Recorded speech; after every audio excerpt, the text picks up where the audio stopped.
What's the most bone-chilling sentence a loved one has said to you? My mother-in-law then looks at my husband and says yes. Do you have the paternity test? I am not apologizing until I'm proven wrong and we both know I'm right. You cannot be the father. And the fact that you have now apparently fathered 2 girls is ridiculous. What the hell is wrong with you? I start to cry and go to get up to grab my things and go to the car. My mother-in-law says, oh no you don't. She shoots up, rounds the table, grabs my shirt and proceeds to scream at me. How dare you try to run away from this? You're a cheater and you need to own up to this problem.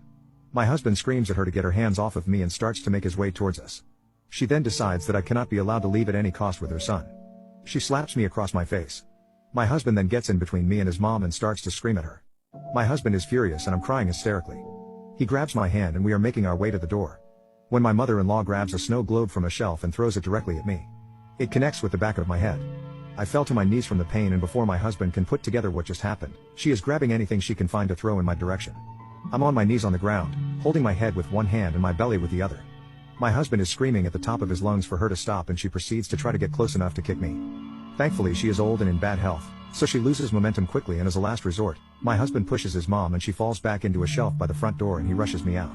He drives me to the hospital and I end up getting 6 stitches in my head and being monitored in the hospital for 4 days. The baby ended up being fine and the hospital demanded we file a police report. We find out that when my husband pushed his mom into the shelf, she ended up breaking 2 fingers and is claiming the excessive force hurt her neck very badly. The police showed up and took our side of the story and compared it to our own report that we filed once at the hospital.